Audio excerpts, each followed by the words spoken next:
కాంగ్రెస్ కండువా కప్పుకున్నారు. డీటెయిల్స్ మా deputy bureau chief Sadiq అందిస్తారు. సాదిక్, రాజేందర్ నగర్ ఎమ్మెల్యే ప్రకాష్ గౌడ్ కాంగ్రెస్ కండువా కప్పుకున్నట్లు తెలుస్తోంది. డీటెయిల్స్ ఏంటి?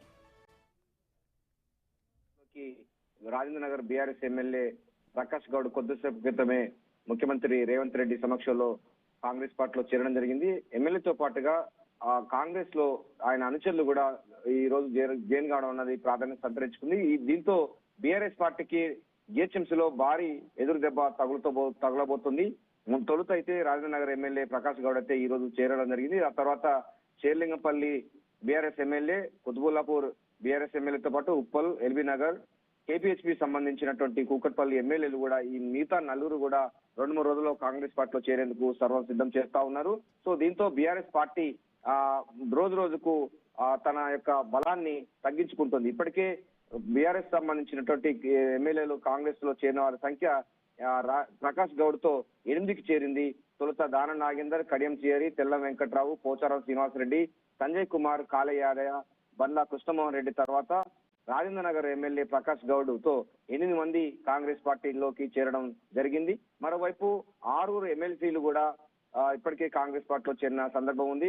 అందులో దండే విఠల్, భానుప్రసాద్, ఎంఎస్ ప్రభాకర్, బసవరాజ్ సారయ్య, ఎగ్గే మల్లేష్, బొగ్గవరపు దయానంద్ వీరు కూడా 6 కూడా కాంగ్రెస్ పార్టీలో చేరడం జరిగింది. సో దీనిలో రేణు ప్రధానంగా బీఆర్ఎస్ ఎల్పీ అన్నది అసెంబ్లీ సమావేశాల వరకు ఉండదు అని కూడా దాని నాగేందర్ చెప్పడం జరిగింది. అనుకున్నట్టుగానే వీరి సంఖ్య పెరుగుతా ఉంది. 26 మంది కనుక కాంగ్రెస్ పార్టీలో చేరితే అసెంబ్లీలో బీఆర్ఎస్ ఎల్పీ అన్నది విలీనమైనట్టుగా ప్రకటిస్తారు స్పీకర్. అంతేకాకుండా ఇక ఎమ్మెల్యే అంటే మండలిలో కూడా ప్రస్తుతం అయితే 17 మంది వాళ్ళు బీఆర్ఎస్ ఎమ్మెల్యేలు ఉన్నారు. అందులో 11 మంది కనుక చేరినట్టయితే బీఆర్ఎస్ ఎల్పీ కూడా విలీనం కాబోతుంది మండలిలో. సో రోజు రోజుకి బీఆర్ఎస్ పార్టీ పైన, బీఆర్ఎస్ నాయకత్వం పైన నమ్మకం లేనటువంటి బీఆర్ఎస్ ఎమ్మెల్యేలు పార్టీని వీడి కాంగ్రెస్ పార్టీలోకి చేరుతున్న సందర్భం కనబడుతుంది.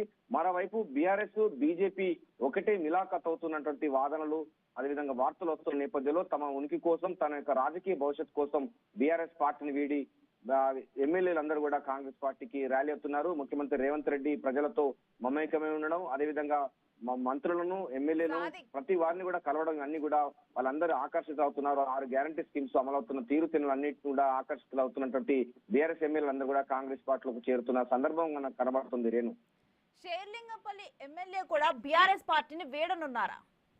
Yes, exactly Renu. Serilingampally MLA, BRS MLA Arekapudi గాంధీతో పాటుగా Quthbullapur MLA Vivekananda Goud, Uppal MLA Bandaru Lakshma Reddy, LB Nagar Sudheer Reddy, Kukatpally సంబంధించిన మాధవర కృష్ణారావు వీరు 5 కూడా కాంగ్రెస్ పార్టీలో చేరేందుకు సంప్రదింపులు, చర్చలు అయితే కొనసాగుతుంది. వారి యొక్క అంటే వాళ్ళ సెంటిమెంట్ ఉన్న నేపథ్యంలో ఆ సెంటిమెంట్ కు అనుగుణంగా వారు ఈ 2-3 రోజుల్లో ఎప్పుడైనా చేరే అవకాశం ఉన్నట్టుగా అయితే మనకు గాంధీ భవన్ వర్గాలు, అటు ముఖ్యమంత్రి కార్యాలయ వర్గాలు చెప్తా ఉన్నారు. సో మనకు ఇక్కడ ప్రధానంగా చూసినట్లయితే రేణు, బీఆర్ఎస్ ఎల్పీ అన్నది మనుగడలో లేకుండా ఉండే పరిస్థితికి వచ్చింది. 26 మంది కనుక బీఆర్ఎస్ పార్టీని వీడి కాంగ్రెస్ పార్టీలోకి విలీనమైతే వారందరూ కూడా బీఆర్ఎస్ ఎల్పీ అన్నది ప్రతిపక్ష హోదా కూడా పోతుంది. ఈ నేపథ్యంలోనే ఇప్పటి వరకు అయితే 8 మందికి చేరుకుంది. మరో 5 కూడా చేరడంతో అది 13కు చేరే అవకాశం ఉంది. సో అసెంబ్లీ సమావేశాల కంటే ముందుగా అంటే